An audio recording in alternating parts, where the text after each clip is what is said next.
59장 1절에서 15절 말씀입니다. 이사야 59장 1절에서 15절까지 말씀 보도록 하겠습니다.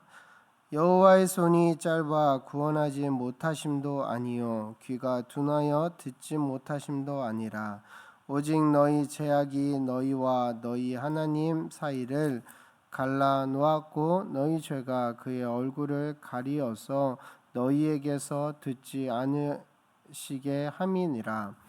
이는 너희 손이 피해 너희 손가락이 죄악에 더러워졌으며 너희 입술은 거짓을 말하며 너희 혀는 악독을 내밀어 공의대로 소송하는 자도 없고 진실하게 판결하는 자도 없으며 허망한 것을 의뢰하며 거짓을 말하며 악행을 잉태하여 죄악을 낳으며 독사의 약을 품으며 거미줄을 짜나니 그 알을 먹는 자는 죽을 것이요 그 일이 밝힌즉 터져서 독사가 나올 것이니라.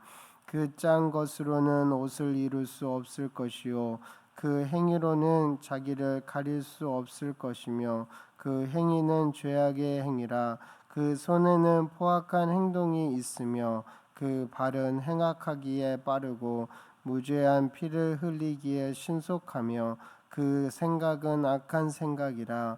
황폐와 파멸이 그 길에 있으며 그들은 평강의 길을 알지 못하며 그들이 행하는 곳에는 정의가 없으며 굽은 길을 스스로 만드나니 무릇 이 길을 밟는 자는 평강을 알지 못하느니라. 그러므로 정의가 우리에게서 멀고 공의가 우리에게 미치지 못한즉 우리가 빛을 바라나 어둠뿐이요 밝은 것을 바라나 캄캄한 가운데에 행함으로 우리가 맹인같이 담을 더듬으며 눈 없는 자 같이 두루 더듬으며 낮에도 황혼 때 같이 넘어지니 우리는 강장한 자 중에서도 죽은 자 같은지라.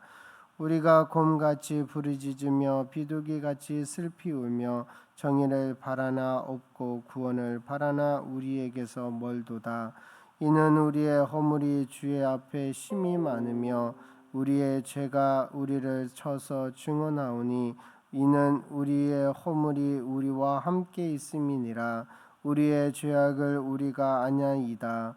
우리가 여호와를 배반하고 속였으며 우리 하나님을 따르는 데에서 돌이켜 포악과 패악을 말하며 거짓말을 마음에 잉태하여 낳으니 정의가 뒤로 물리침이 되고 공의가 멀리 섰으며 성실이 거리에 엎드러지고 정직이 나타나지 못하는도다. 성실이 없어짐으로 악을 떠나는 자가 탈취를 당하는도다. 아멘. 이 시간 기도가 막힐 때는 내 죄를 돌아보라. 기도가 막힐 때는 내 죄를 돌아보라 라는 제목으로 말씀을 나눌까 합니다. 오늘 함께 읽은 본문은 이스라엘 백성들이 범죄함으로 하나님과 깨어진 관계의 결과들을 보여주고 있습니다. 선지자 이사야는 죄악으로 인해 무너진 백성들의 삶을 규탄하고 있습니다.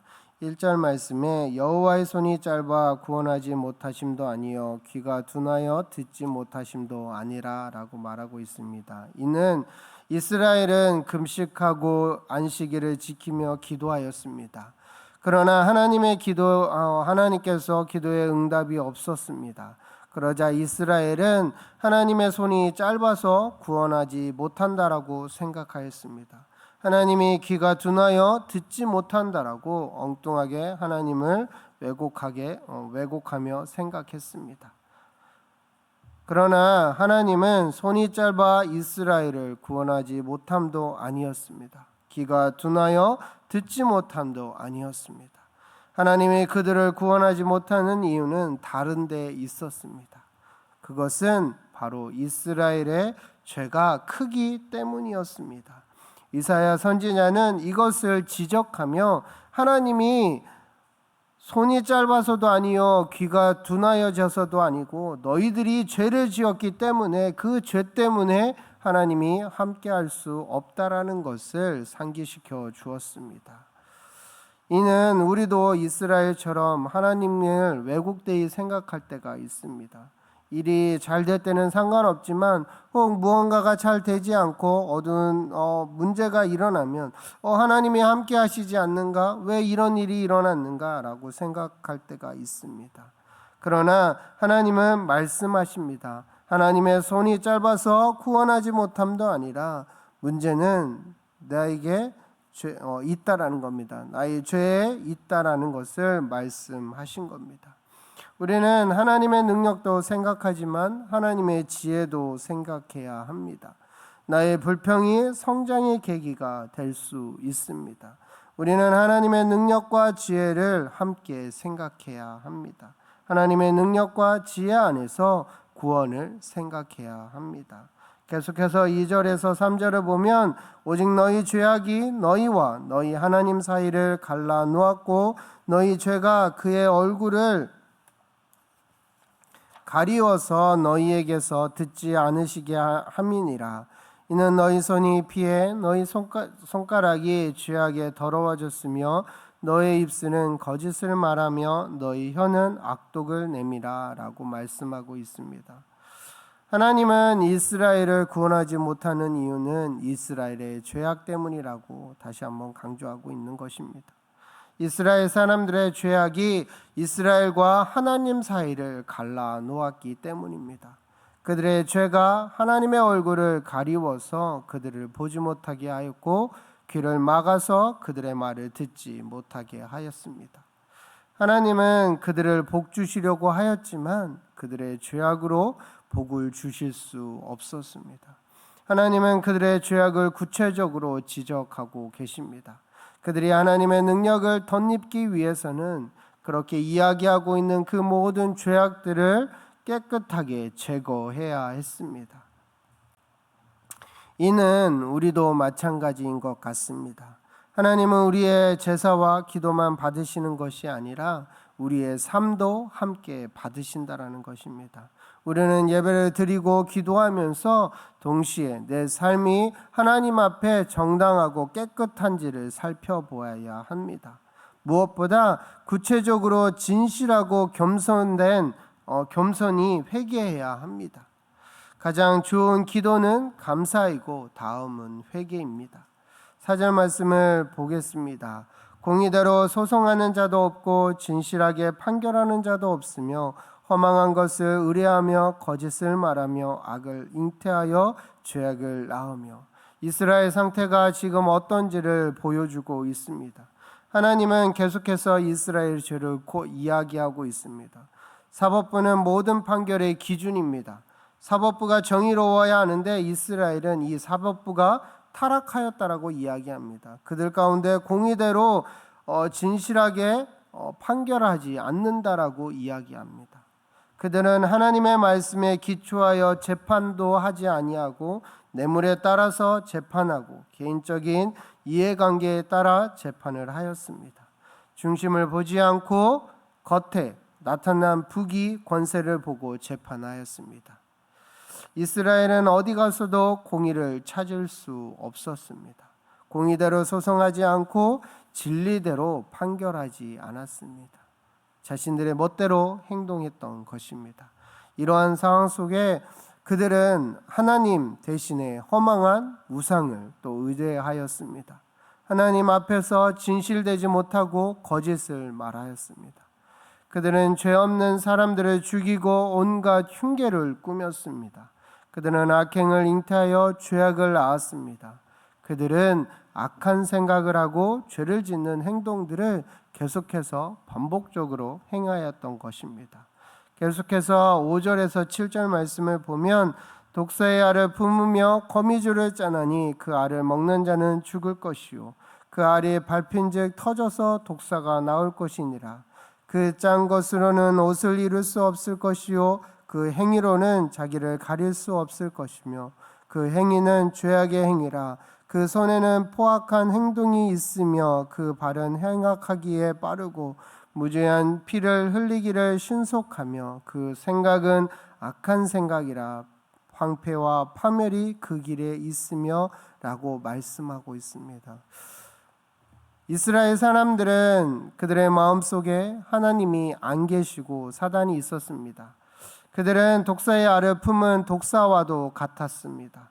독사에서는 수많은 알이 나오듯이 그들은 수많은 죄를 낳는 자들이었습니다. 하나의 사건이 터지면 줄줄이 비리가 나옵니다. 꼬리를 자르고 죄를 감춥니다. 본체가 나오면 사회가 무너집니다. 이처럼 죄를 뒤죽이면 이는 것이 그들에게는 겁이 났던 것이었습니다. 독사의 알을 먹는 자는 죽습니다. 그 알을 먹으면 독사가 나와서 사람을 죽였습니다. 그들은 거미줄을 짜서 사람을 잡기 위해서 얹혀 놓았습니다. 사람을 살려야 하지만 그들은 오히려 사람들을 죽이는 그 길로 인도했습니다. 자기만 그 길로 간 게 아니라 다른 사람들까지도 자기와 똑같이 하나님을 버리고 우상을 숭배하며 악독한 일을 하도록 했다라는 것입니다. 이스라엘 사람들이 거미줄로 다른 사람들을 해치고 자신의 유익을 얻고자 하였습니다. 하지만 그것은 자신들에게 아무 유익이 없었습니다.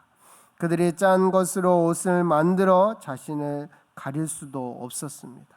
그들이 만든 옷은 다 거짓이었습니다. 그들의 죄악으로 이익을 얻는 행위는 자신들에게는 무익이었습니다. 그들의 손에는 남을 해치는 포악한 행동이 가득했고 그들의 발은 행악하기에 빨랐습니다. 선을 행하는 것에는 느리고 죄를 짓는 데는 빨랐다는 것입니다. 그들은 아무 죄가 없는 사람들의 피를 흘리는데 빠르게 움직였습니다. 8절에서는 그 길이 평강을 길을 알지 못하는 길이라고 이야기합니다. 평강은 평강의 원천이신 하나님의 길이며 하나님과 온전한 영적 교제를 하는 자만이 걸어갈 수 있는 길이었습니다. 그러나 그 길을 알지 못한다는 것은 사람들이 하나님의 뜻을 거역하여 하나님과 관계가 완전히 깨진 상태에 있음을 암시하는 것입니다. 그 결과 9절에서 11절 말씀에 하나님께서 불의를 일삼는 자들을 멀리 하심으로 공의가 사라지고 빛을 바라나 어둠만이 지배할 것이라고 말씀하고 있습니다. 눈 없는 자처럼 방향을 잃은 채 구원에서 멀어지고 있습니다. 이때 12절에서 이 백성들 눈이 어두워서 더듬고 구원과 멀어지고 있는 이스라엘 백성들을 대신해서 선지자가 하나님 앞에 그 모든 허물과 죄를 시인하며 고백하고 있는 것을 보게 됩니다. 이스라엘 자손이 정의를 바라나 없고 구원을 바라나 멀리 있었던 이유는 그들의 허물이 너무나 많았기 때문이라는 사실을 고백하는 것입니다. 이사야가 여기에서 아달랴라는 단어를 사용합니다. 이스라엘이 무엇 때문에 넘어졌는지 확실하게 알며 깊이 책임을 통감하고 있다라는 것입니다. 이에 대한 구체적인 설명이 다시 13절부터 15절까지 말씀에서 계속해서 이어지고 있습니다. 말씀에 보면 여호와를 배반함, 속임, 하나님의 뜻을 따르지 않고 어그러진 길을 가는 것, 왜곡된 마음과 폭력적인 성향을 그대로 언어로 담아 말을 함으로써 이웃에게 상처를 주는 것, 거짓으로 찌들어 있어 진실조차 말할 수 없는 상태였다라는 것, 범죄한 자들이 하나님께서 멀어지면서 동시에 이웃들과도 멀어지는 모습을 그대로 하나님 앞에 이야기하고 있습니다. 사랑하는 성도 여러분, 우리가 이웃과 멀어져 있는 모습을 통해 혹여나 하나님과 멀어져 있는 모습을 발견한다면 다시금 우리의 영적 상태를 점검해 보아야 할 것입니다. 오늘의 힘겨움과 무거움이 우리의 불만과 한숨, 신음일 수는 있으나 도리어 그 고단한 현실들이 하나님께로 한 발자국 더 나아가게 하는 믿음이 되게 하신다라는 것입니다. 악착스럽게 고집하는 나, 평생을 그 나가 주어가 되어서 주인 되어 살아온 그 악랄한 죄악의 인생을 인정하며 하나님께 엎드리는 저와 여러분이 되시기를 소망합니다. 오늘 우리의 죄악과 못남, 그리고 스스로 아무것도 할 수 없는 무력함을 직시하고 자복하며 하나님께로 향하는 저와 여러분이 되시기를 소망합니다. 오늘도 죄로 가득한 이 땅과 우리에게 은혜로 일하고 계시는 하나님을 바라보고 하나님을 신뢰하며 나아가는 저와 여러분이 되시기를 소망합니다. 하나님은 우리의 구원자이십니다. 오직 하나님만이 우리의 구원자가 되십니다. 이사야 43장 11절 말씀에 나 곧 여호와라 나 외에 구원자가 없느니라 라고 말씀하십니다. 우리에게 일어나는 그 모든 상황 가운데 혹 기도가 되지 않는 그 모든 상황들이 혹 내가 가지고 있는 죄, 하나님 앞에 해결되지 못하고 있는 죄에 대한 대가가 있다라는 사실을 기억하시면서 철저하게 회개할 것은 하나님 앞에 회개하고 하나님의 은혜를 구하며 나아가는 오늘이 하루가 되기를 간절히 소망합니다. 이 시간 함께